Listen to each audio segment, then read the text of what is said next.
raadiyoo sagalee walabummaa Oromiyaati. Raadiyoon sagalee walabummaa Oromiyaa karaa marsariitii independent.oromia.org torbanitti yeroo lama kan isiniif dhiyaatu amma jalqaba. Raadiyoon sagalee walabummaa Oromiyaa akeeka qabsoo kan saba Oromoo bilisaaf biyya Oromoo walab sirna dimokiraasii faqaan bulu deebisanii gadi dhaabuuf godhamu deeggara. Akeeka qabsoo kana babal'isuufis hojjeta. Birmadummaan Oromoo dafqa dhiigaaf lafee ilmaan Oromoon dhugooma jedhee amana. Dhaggeeffattoota isaas wareegama qaalii kanaaf kakaasuuf carraaqa. Kun raadiyoo sagalee walabummaa Oromiyaati.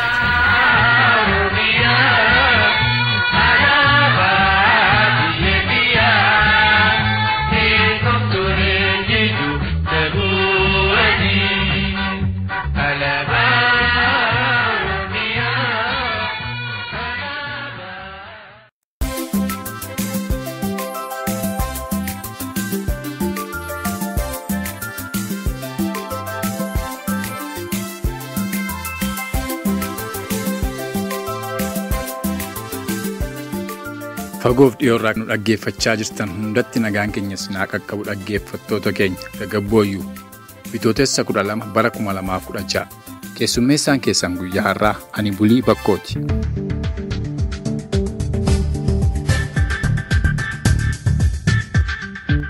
Oduu guyyaa har'aa kan isin dhageessisu ammoo an Falmattuu Lammiiti. Dhaggeeffattoota keenya akkam jirtu? Mormiin ilmaan Oromoo mirga abbaa biyyummaa mirkaneeffachuuf baatiiwwan 4 darbaniif geggeessaa turan ammas itti fufee jiraachuu, godina Arsii Lixaa keessatti hidhaa dhaanichaa fi ajjeechaan ilmaan Oromoo irratti hidhattoota mootummaa wayyaaniin geggeeffamu jabaatee itti fufaa jiraachuu, uummanni Oromoo biyyoota addunyaa garaagaraa irra faca'anii jiran sagalee mormii isaanii tibbana haalaan dhageessisaa turuu kan jedhu matoota oduu keenya guyyaa har'aati. Mormii Oromiyaa keessatti ji'oota 4 lakkoofsisaa jiruuf deebii gama mootummaa koloneeffataa wayyaaneen tibba kana kenname kan ilaallatu qophii addaa harkaa isiniif qabna. Dhaamsi raadiyoo sagalee walabummaa Oromiyaas akkuma baratame yeroo isaa eeggatee kan isiniif dhiyaatu ta'a. Turtii dansaan waliin qabaadhaa isiniin jechaa bal'ina oduu keenya guyyaa har'aaf gara Falmattuu Lammiittan isin dabarsa.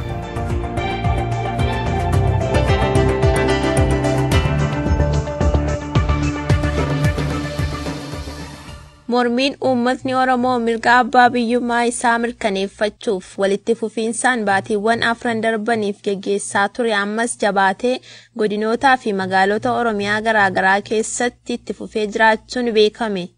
Haaluma kanaan Bitootessa 8 bara 2016tti godina Wallagga Bahaa magaalaa Naqqamteetti mormiin kun barattoota Oromoo Yuunivarsiitii Wallaggaan geggeeffamaa kan oole yeroo ta'u, mormii barattoota kanaa dhaamsuufis tarkaanfii gara jabeenya hidhattootni mootummaa koloneeffataa wayyaanee barattoota Oromoo irratti fudhataniin barattootni danuun miidhamuu fi kan lubbuun darbanis jiraatu barataan Oromoo Yuunivarsiitii Wallaggaa dubbifne tokko akkasitti dubbata.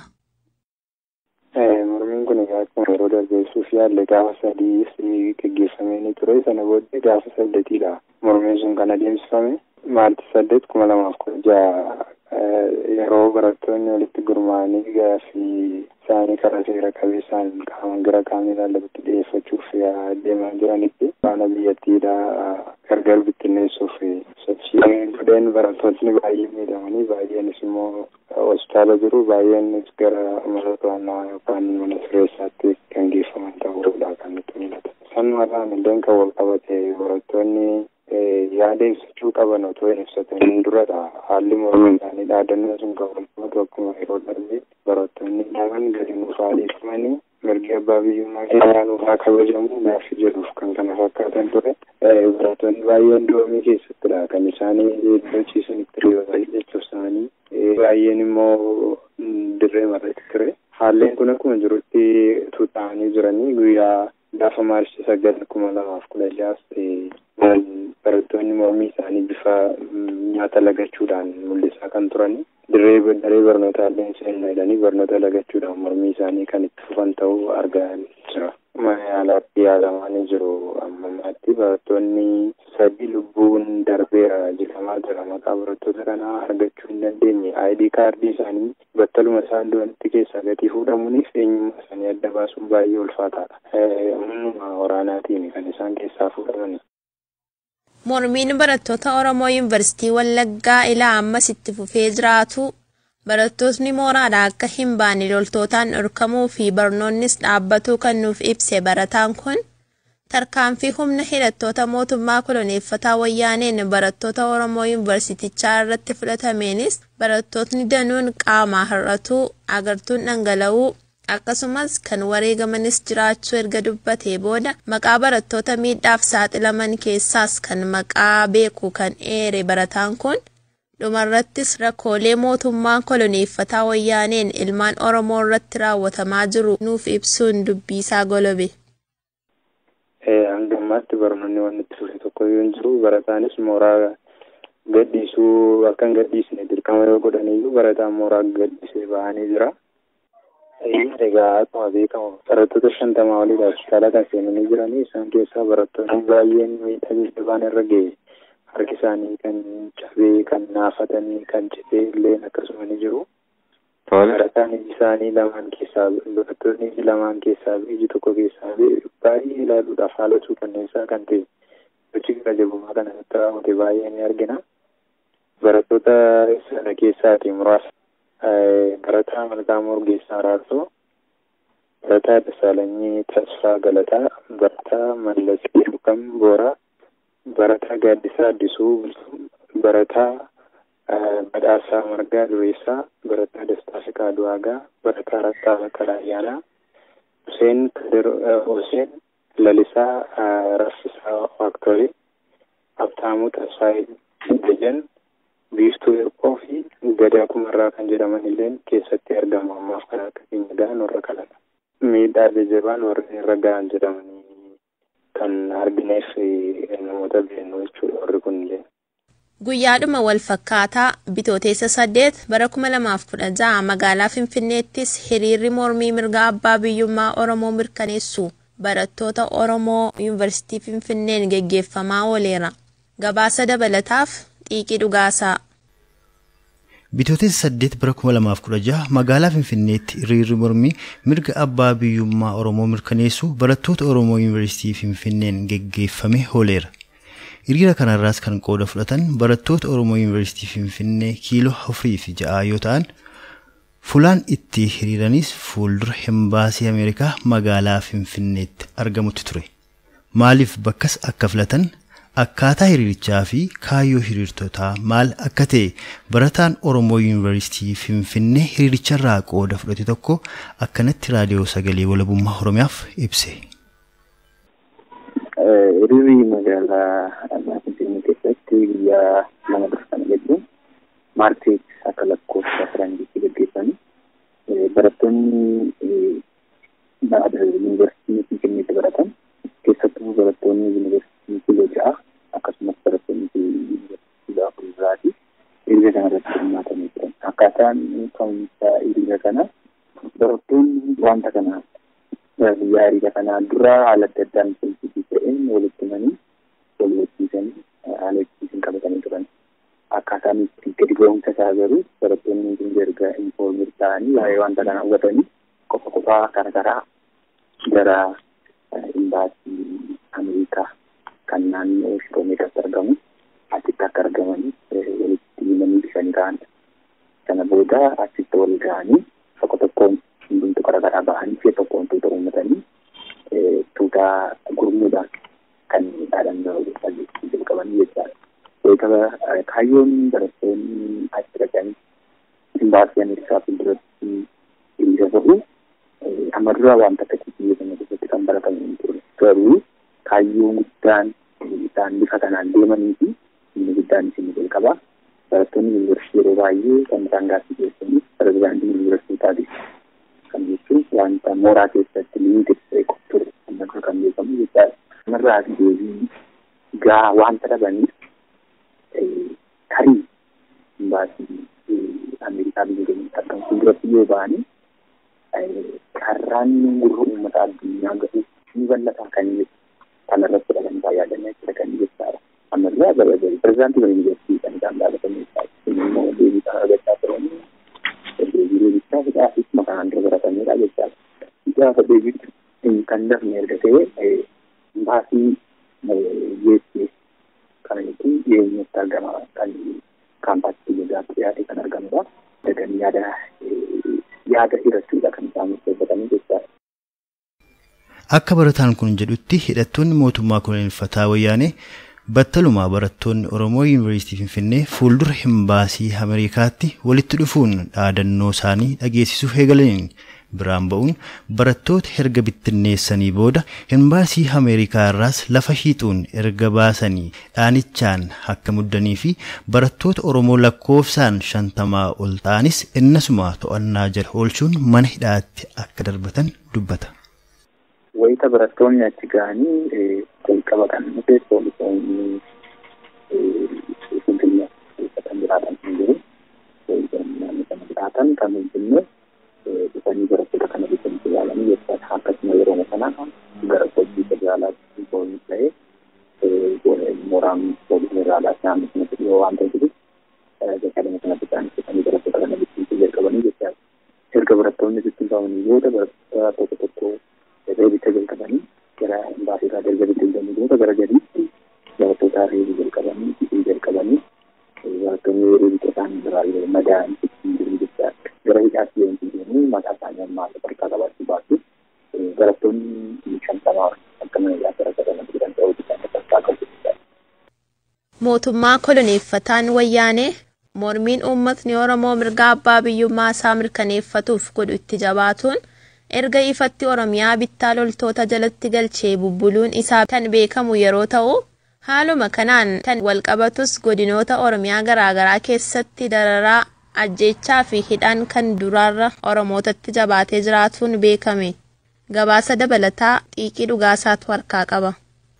Aanaalee fi godinoota godina Arsii Lixaa keessatti loltootaa fi poolisoota federaalaa mootummaa koloneeffataa wayyaaneen hidhaa ajjeechaa fi dhaaninsi ilmaan Oromoo irratti godhamu akkaan jabaatee jira jedhu jiraataan godina Arsii Lixaa magaalaa Shaashamannee dubbifne raadiyoo sagalee walabummaa Oromiyaaf ibsa kennaniin. Akka jiraatan magaalaa Shaashamannee kun jedhanitti erga uummanni Oromoo godinichaa guddaa xiqqaan hiriiruun gaaffii abbaa biyyummaa Oromiyaa kaasi'as yeroo kamuu caalaa dararaan uummatatti hammaataa jiraatu dubbatu. Haalaa fi akkaataa dararaa uummata Oromoo godinichaa irratti godhamaa jirus akkasittiin nuuf ibsan. Akka ganda godina Arsii Lixaa aanaa Arsii Nageellee ganda godee duree jedhamu keessatti wayii gammachuu yoo jedhanii dargaggoon naannoo keenya baadiyyaa kan jiraatan hundi isaanii naannoo irraa baqatanii ibinaan maqaatti naannoo irraa naannoo jedhanii federaallitti ijoolleen gaafa jiran kan hundi naannoo irraa baqatanii bosonatti illee isaan faana namanii jennaan amma guyyaa galgala kanarraa qabatanii jiranii naannoon baadiyyaa amma akka deemee waraanaa fakkaatu uummanni ijoolleen naannoo irraa baqatanii kan qaban immoo ijoollee irraa eegsifamuu danda'a gammadee dafoo jedhamee mucaan immoo tokko jira. Ganda kan keessa baay'ee miidhamee qaamaan illee baay'ee miidhamee baay'ee iddoo mana hidhatti illee deebii baay'ee waan tureessu deebisee gaafatanii mattaa'ee aayidii akkasumas uummata Oromoo keessatti dabarsanii. Qotee bulaa fi dargaggoo Oromoo gaaffii mirgaa gaafatuuf karaa nagaa hiriiran humna waraanaa fayyadamuun reebanii ajjeesanii hidhanii uummata erga cabsanii booda amma immoo dargaggoo bakka inni jirutti barbaadanii dhaanicha hamaa irratti geessisaa jiru. Magaalaa keessattuu afaan Oromoo dubbachuun nama reebsisa. Akkasumas poolisoonni federaalaa fi loltoonni wayyaanee poolisoota naannoo Oromiyaatti akka fedhan itti roorrisaa jiru kan jedhan namni kun Oromoonni loltootaa fi poolisoota wayyaaneen dhoksaatti ajjeefamanii haanotaa fi magaalota godina Arsii Lixaa keessatti reeffi isaanii argamaa jiraatuu fi bakkoota du'aan namaa itti argamaa jirus akkasitti dubbatu. Namni ijoolleen illee ta'anii qotee bulaadhaa waliin filanii hariira nagaa waa'ee gaaffii abbaa biyyummaa gaafatanii hariira nagaa ba'anii gaaffii isaan ba'anii mootummaan immoo Eebbisaa fi ajjeechaa baay'ee uummata irratti erga geessee booda baay'ee haalli tasgabbii erga dhiisame booda dargaggoo naannoo jiru kutaa gandaan irra deemanii akkan mana isaatti ukkaamsanii deemuudhaan kumoon eebbisaa hamaa miidhaa qaamaa akkasuma namni magaalaa keessa afaan Oromoo dubbatee deebiisii kubbaa pireemiyeerliigii ilaalamitti gaafatanii Oromoo taatee baajaajiin namoonni osoo jiru magaalaa keessa Oromoo ta'uu isaaniitiin baay'ee uumamanii dhibin warri tiraafikiin karaa eegu warra tiraafikii illee tumanii warra federaalaa kunniin hamma poolisii Oromiyaa kanneen illee heerisa guddaa akka keessaa jiran ija keenyaan argaa jirru magaalaa keessatti. Magaalaa amma Hasaasaa Kofalee keessatti ispeeshaalii naannoo adda addaa sanitti poolisiin akkas jiran lafeessi namaa lafa keessatti boo'isa keessatti gadee argamaa jiru. Isa kanallee naannoo gandaa reetii jedhamte naannoo doolaa burqaa jedhamu fa'aa iddoo akkasii kan keessatti reessi namaa ammoo lafumatti akka argamaa jirudha. Dhumarratti mormii uummatni Oromoo sirna mootummaa koloneeffataa irratti taasisu godina Iluu Abbaa Booraa magaalaa Noobbaa, magaalaa Dirree Dawaa fi kanneen biroo keessattis jabaatee geggeeffamaa kan jiru yeroo ta'u, lammiileen Oromoo dhiibbaa sirnoota darbaniif sirna wayyaaneen biyya abbaa isaanii Oromiyaa irraa ari'atamuun biyyoota addunyaa garaagaraa keessa jiraataa jiranis guyyaa kaleessaa irraa eegaluun mormii isaanii bifa jabaa ta'een dhageessisaa kan jiranii fi jibbiinsa sirna kolonii wayyaaneef qabanis ibsachaa jiraachuun dhaga'ame. Haaluma kanaan hawaasni Oromoo magaalaalee biyyoota Awustiraaliyaa fi Awurooppaa garaagaraa keessatti akkasumas Ameerikaa fi Kaanaadaa keessatti magaalaalee fi bulchiinsa kutaa biyyattii hedduu keessatti haala rakkoo sabni Oromoo keessa jiru ibsuu danda'uun sagalee isaanii dhageessisaa akka jiranidha. Oduun keenya guyyaa har'aa kan hanga ammaatti qophiilee keenya biroo waliin turtii gaarii.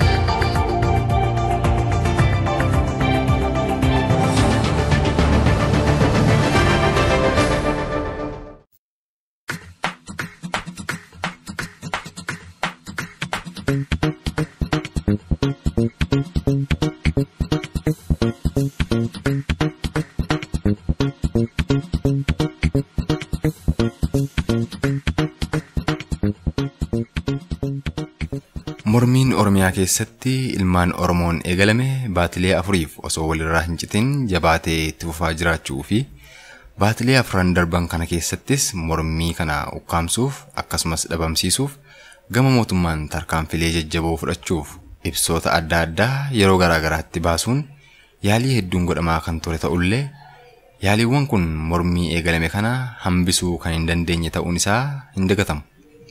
Yaalii yeroo hedduu booda mootummaan gama isaatiin ibsa haariyaa yaada araaraa kan fakkaatu dhimma mormii kanaa irratti hundaa'uun tibbana baasuun isaa ni yaadatama.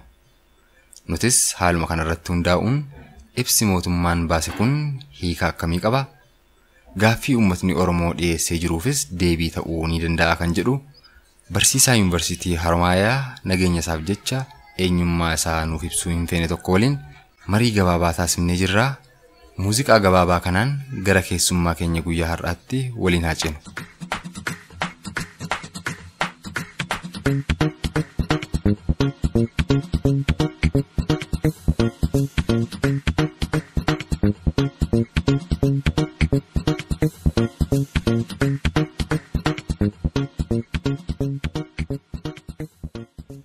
Barsiisaa yuunivarsiitii Haromaayaa nageenya keef jecha eenyummaa kee nuuf himuu hin feene.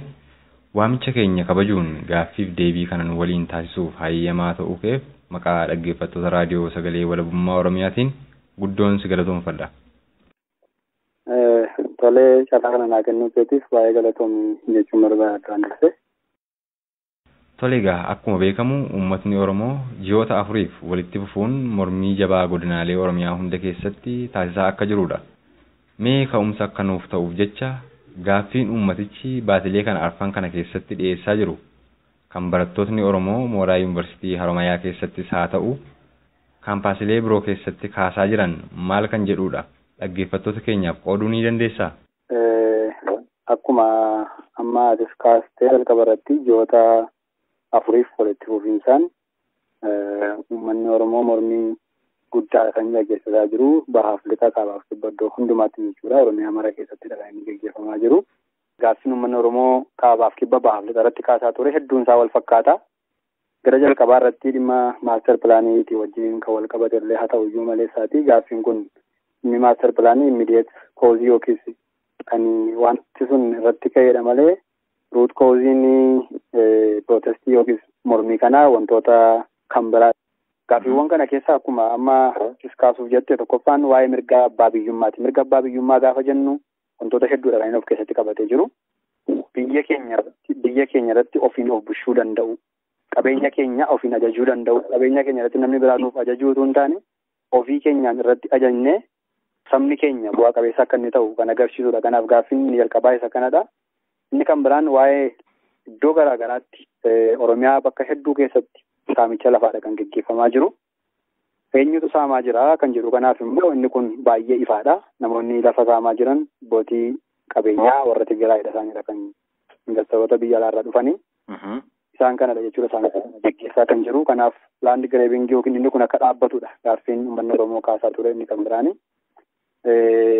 Kan biraan mirgoota diimokiraasiidhaaf akkuma kana mirgi dhala namaa kan addunyaan itti gargaaramaa jirtu. Akkuma kana mootummaan kun illee barreessee ofuma isaatii kan inni kaa'ee barreeffamaan riitan konstitushinii kan inni qabu hojiirra kan oole tokkoyyuu hin jiru.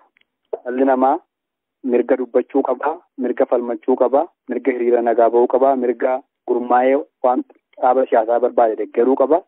Isaan kun garuu biyya Itoophiyaa keessatti barreeffamaan kan isaan jiran. Yeroo darbe filannoon darbe tureeraa filannoo sana keessallee dararaa hedduudha kan uummata Oromoo irra ga'aa ture. Gaaffiin gara jalqabaa dhufee gaaffii kan biraa dhalaatidha kan inni dhufee wal horaadha kan inni dhufe jechuudha.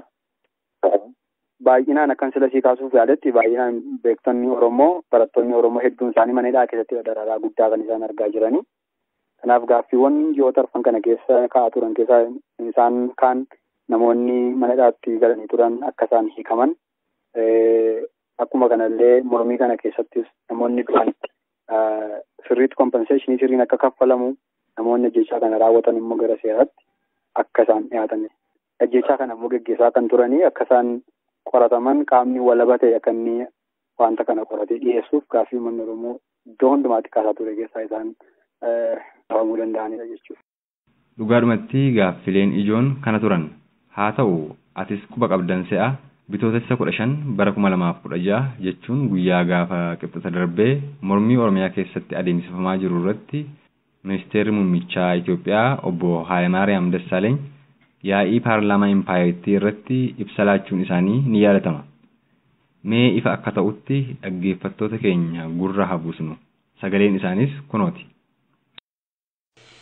በቅርቡ በሀገራችን በአንዳንድ አካባቢዎች የተከሰቱ አለመረጋጋቶች በጥልቀት ስንመረምር በአንድ በኩል የሰራናቸው yeroo dhiyoo asitti biyya keenya keessatti tasgabbiin dhibamuu bakkeewwan garaa garaattis jeequmsi uumamuu irraa ka'uun dhimma kana gadi fageenyaan yeroo qorannu gama tokkoon hojiilee misoomaa fi dimokiraasii biyya keenya keessatti dhugoomsuuf jecha hawaasa abdii jabaan gaaffilee mootummaa muddan gaafatuu fi hawaasa nama hin raffisne uumna jennee jabinaan hojjechuu keenya irraa kan uumame yeroo ta'u gama biroon ammoo bulchitootni gaaffii uummataaf gurra laachuu dhabuu fi hanga uummatni eeggatittis hatattamaan deebii laachuu hanqachuu irraa kan uumamedha.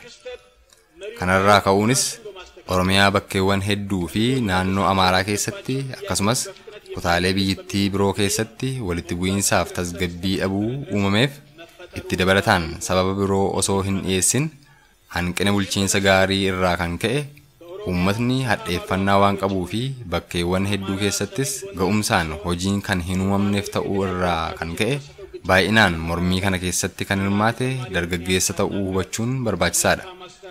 Kun akkuma jirutti ta'ee gaaffii mirgaa uummatni gaafate keessa gugachuu fi fedhii dargaggootni qaban karaa irraa maksuun humnootni farra nageenyaaf murnootni dhiphootaaf of tuultotaa hirkatoo ta'an seelota isaanii sochoosuun lubbuu namaa qabeenya uummataaf mootummaa irratti akkasumas saboota bara dheeraaf nageenyaan waliin jiraatan walitti buusuuf yaalii taasisaniin miidhaaleen uumamaniiru.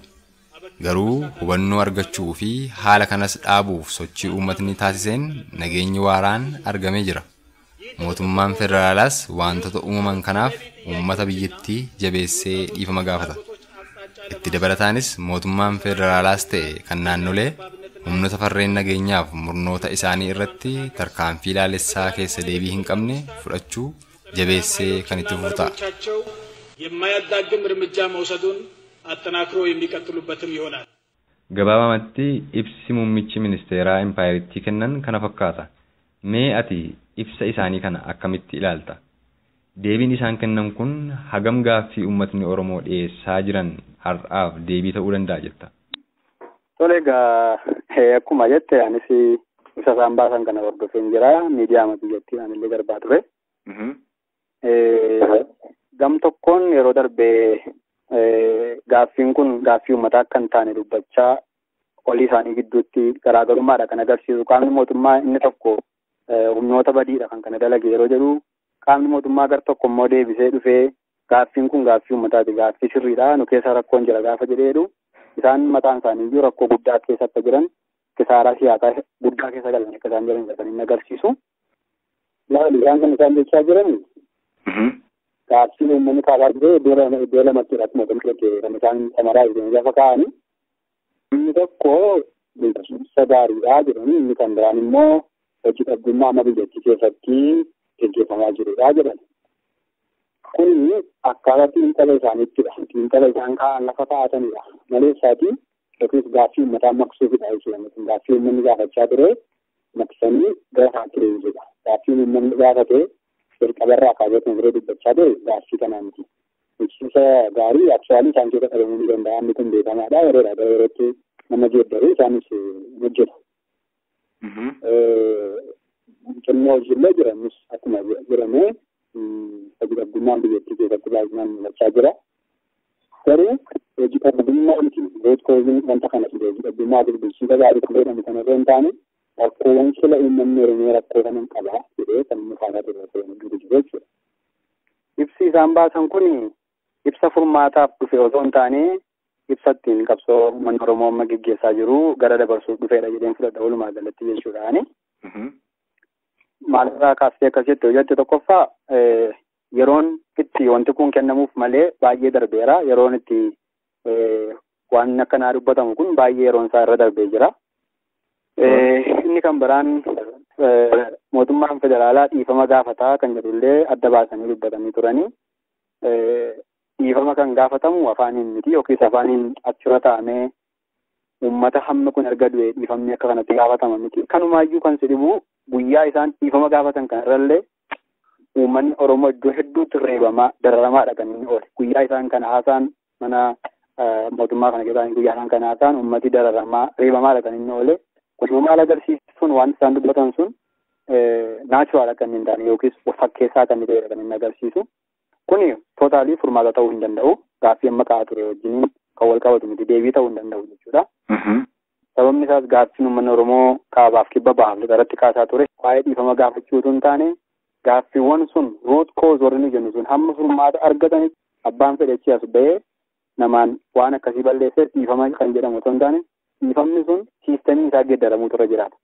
Waan siistamiin geeddaramuudha uummanni Oromoo kan inni barbaadu malee dhiifama miti jechuudha uummanni Oromoo barbaadaa jiru isaa kan tootaalii siistamiin mootummaa kanaa naaf hin taane barbaanni jechaa jira. Iddoo hundumaatti dhageessetti yoo ta'e gaaffii uummanni kun kaasee ibsachuudha. Uummanni kun gaaffii inni kaasee akka isaa qullaa dura dhaabbatee dhiiga isaa dhangalaasee sagannaatti falmachaa jiru gaaffii kana maqsanii dhiifamaa nuuf godhaa akkoo kana kanaatti ture kanaaf immoo furmaata laama jechuun mishis sheen wanta mana illee yaasisuudha jechuudha. Gaaffii uummanni kun gaafate gadi buusanii yaala divaalii gochaa jiru jechuudha gaaffii uummanni kun gaafate. Tole mee gaaffii uummata Oromoo gaafachaa jiruuf deebiin gama mootummaan kennameera kan jechuu dandeenyu.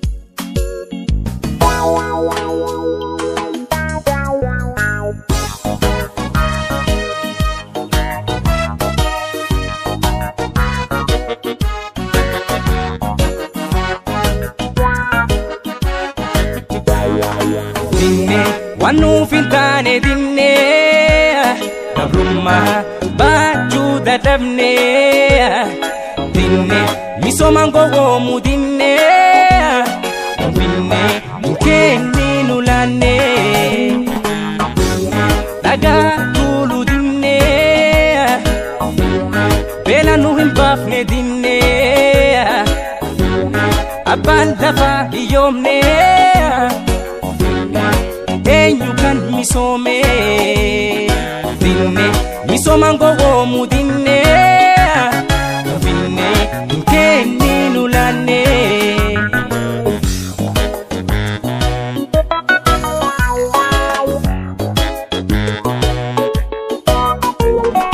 Federala jettu magaalaa galii qabdu hawwaadhaa fudhattan waan hin malle magootan. Gaaffii uummata Oromoo gaafachaa jiruuf deebiin gama mootummaan kennameera kan nuti jechuu dandeenyu gaafa maal ta'edha. Akka barsiisaa tokkootti mooraa keessan keessatti rakkoolee uumamanis ni hubattaa, akka nama Oromoo tokkoottis immoo rakkoo uummata Oromoo irra jirus ni beektaa. Gaaffii ijoolleen Oromoos haa ta'u uummatni Oromoo dhiyeessaa turanis xiinxaltee ni beekta. Mee gama mootummaatiin deebii argateera gaaffiin uummata Oromoo kan nuti jechuu dandeenyu mootummaan gaafa maal godheedha? Egaa walumaa galaa gaaffiin uummata Oromoo deebi'eera kan jennu yoo dhibbaa gaaffii uummatichi yeroo mormii kana keessa kaasaa ture akkasuma kaayyannoo Oromoo kanaan dura kan isaan kaasaa turan dhibbatti deebii argatanidha. Inni kun immoo akkuma ani seelallee qabaratee taasisuuf yaale asirratti gaaffiin uummanni Oromoo gaafachaa ture fakkeenyaaf akka tola kaasaa ture gaaffiin mirgaa abbaa biyyummaa uummata Oromoo ni kabajamu. Kana gaafa jenneen namni Oromoo qabeenya isaa irratti abbaa biyyaa ta'ee itti gargaaramuu yoo danda'u, albuuda isaa irratti abbaa ta'ee itti gargaaramuu yoo danda'u, warqee qabu irratti, dhagaa qabu irratti namni Oromoo abbaa biyyaa ta'ee itti gargaaramuu hin danda'a yoo ta'e gaaffiin uummata Oromoo deebi'eera jechuu danda'u jechuudha. Gartokko inni kan biraan namni Oromoo galatti moggaatti dhiibamuun yoo hafe moggaatti dhiibamuu keessaa baasuuf hambisanii namni Oromoo ekonomii kana keessatti paartisipaatarii yoo ta'e nama hirmaatu yoo ta'e gama qabuun jechuudha. Gama lafa qabuun keessatti yoo hirmaate dandeettii qabuun keessatti hirmaate inni kun geggeeffame yookiis gaaffiin uummata Oromoo kan biraan deebi'eera jechuu dandeenya. Akkuma kana sirni konstitushiniin biyyattii kan barreeffamee jiru dhibbatti hojiitti geeddaramuu hin danda'a yoo ta'e gaaffiin mirgi diimokiraasii biyyattii keessatti yoo eegame mirgi dhala namaa biyyattii keessatti yoo eegame gaaffiin uummanni Oromoo kaasaa jiru deebii argateera jechuu dandeenya. Gama kan taasisu akkuma kana hidhamtoonni Oromoo humna siyaasaa jedhamanii jiran isaan kun yoo hiikaman kan biraan kanatti dabalatee immoo qaamni ajjechaa raawwate namoota hedduudha. Mormii kana keessatti kan jiru sirriitti qaamni kun seeratti dhiyaatee adaba ga'aa yoo fudhate warreen du'an kanaaf immoo kompenseeshinii sirriin yoo kaffalame gaaffii uummanni Oromoo qabu keessaa inni kan biraan mirga yookiis ofiin of bulchuu fayyadamuudhaan selfi gabernaansii ofiin of bulchuu danda'u isa jedhamudha. Sa'aatii kanatti yoo ilaalte baay'ee uummanni Oromoo dhaabata bakka bu'ee paarlaamaa hin qabu jechuu dandeenya. Maaliif yoo jette iddoo garaa garaatti uummanni Oromoo filamuudhaan filatee ture.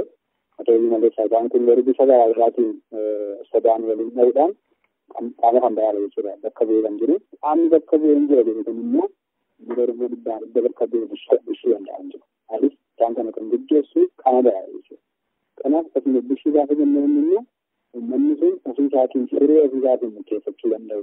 Poolisiin qaama biyya kana ilaallatu, poolisiin Oromiyaa ilaallatu, uummata Oromoo ilaallatu isaan kanaa wajjin ba'uu yoo danda'ate qaamni tokko isa irratti kan hin poolu jedhatu hin taane uummata dhaaba kanaa wajjin hin mari'atame uummata kanaa wajjin hin mari'atan poolisiin ba'uu danda'a yoo ta'e uummata siree uummata kanaa borii lafa irratti illee ofiin dubbatachuu yoo danda'e ofiin murteessuu yoo danda'e gaafa kana mirgi Oromoo kabajameera jechuu dandeenya jechuudha. Mirgi Oromoo kabajameera jechuu dandeenya jechuudha. Amma kun hin taanetti garuu ammas mirgi Oromoo kabajamaa hin jiru. Qaamni kan biraan anatu hiibeera anatu danda'a jedhee waan fedha garaa isaatti fidee uummata Oromooti kan gadi buusa yoo ta'e har'as baris taanaan gaaffii uummata Oromoo deebi'uu hin danda'u. Tole yoo akkana ta'e mootummaan aangoo impaayirtii irra jiru kun haalota kana hojiirra oolchuu ni danda'a. Qabxiileen ati amma tarreessite kun akka hojiirra ooluuf hagam haala mijeessuu danda'a jettee yaadda? Tole gaaffii gaaffiiwwan amma uummanni Oromoo kanaa ture kanaa mootummaan amma irra jiru kun sirreessa jennee argachuun gowwummaa natti fakkaata naani. Maaliif kun waggoota 25 uummata Oromoo kana afkaanidha jechuudha. Kanaaf uummanni kun totaaliin barbaadaa jiru change of system. Sistemni kun jijjiiramuu isaa jechuudha. Sistemni kun dhibbaa hamma hin jijjiiramutti amma isaan aangoo irraa hin buunetti ammas ta'e jennaan gaaffii dhimmoota kanaa deebi'uu hin danda'u. Kanaaf qabsoo isaa ammoo bifa kamiin itti fufuu qaba akkamiin deemuu qaba kan jedhu ji'oota marsanis arsaan darbanis tootaalii walitti fufiinsaan mormiin gaggeeffamaa tureera iddoowwan garaagaraatti jechuudha. Isaan kun ammallee ciminaan itti fufuu irra jiraata. Inni kan biraan jechuu barbaadu garuu yeroo kana irratti amma kan uummata Oromoo irratti miidhaan geessifamaa jiru siyaasaan gadi qoodamee miti. Yookiis abalii siyaasa akkasii hordofa abalii iddoo akkasitti dhufa jedhamu hin taane waliigala saba Oromoo taate duwwaadhaaf miidhaan irratti kan gaggeeffamaa jiru jechuudha. Warri Itoophiyaa keessa jiran warri ilmaan Oromoo ta'an illee miidhaa cimaa jalaan isaan jiran poolisoonni Oromiyaa aangoowwan Oromiyaa Itoophiyaa keessa jiran hedduun isaanii illee sodaachisaaf qabsoo adda addaatiif kan jiran. Kanaaf namoota kanallee gara qabsoo kanaatti dabaluun dirqama ta'ee yaadachuudha qoqqoodan. Mormiin biyya keessaa immoo gama hundumaan gaggeeffamuu qaban jedhanii amma kanaan dura gara caalu barattoota Oromoodha kan wanta kanaan dirqamaan gaggeessaa ture. Gaaffiin barattoonni gaafatan garuu gaaffii barattoota duwwaatu hin taane gaaffii uummata Oromooti. Gaaffiin barattoota Oromoo gaaffii barsiisota Oromooti. Gaaffiin barattoota Oromoo gaaffii daltoota Oromooti. Gaaffiin barattoonni Oromoo kaasan gaaffii qotee bulaan Oromoo kaasudha jechuudha.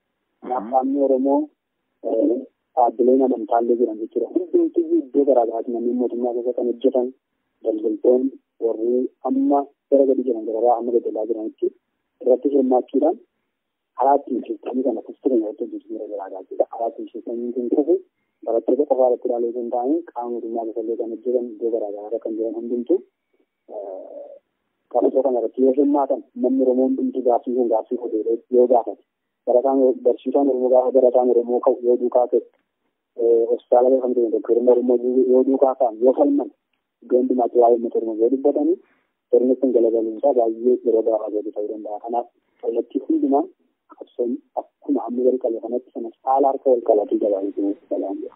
Barsiisaa Yuunivarsiitii Harmaayyaa yeroo kee fudhachuun gaaffiif deebiin waliin taasisteen ibsa bal'aa nuuf laatteef maqaa dhaggeeffattoota raadiyoo sagalee walabummaa Oromiyaatiin jaboon si galatoomfadha. Ayyaanillee dhimma kana yaadon mataa biraan nu ga'uu keessaniif anas immoo naasootamee wanta na wajjin hirmaachiisuu keessaniif baay'ee galatamaa isin.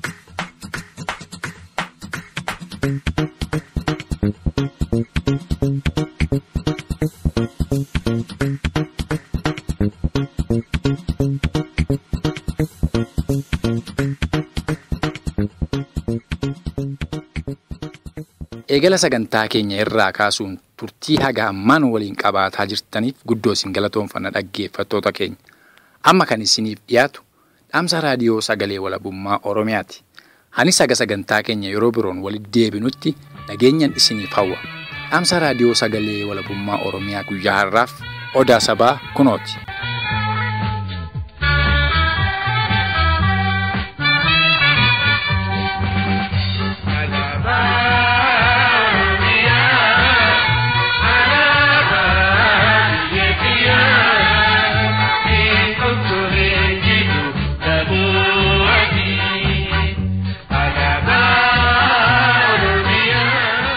Akkuma koloneeffattoonni Habashaa darban sirnoota isaan dura tureen of dorgomsiisaa saba Oromoo dabalatee lammiilee impaayiritti biroo afaan faajjessuun umurii aangoo isaanii dheereffachuuf yaalaa turan koloneeffataan wayyaanis yeroo har'aatti tarsiimoo wal fakkaataa baafachuun yeroo itti karaa ergamtoota isaa saba Oromoo sossobuuf goyyamsuuf yaalii taasisu argaa jira.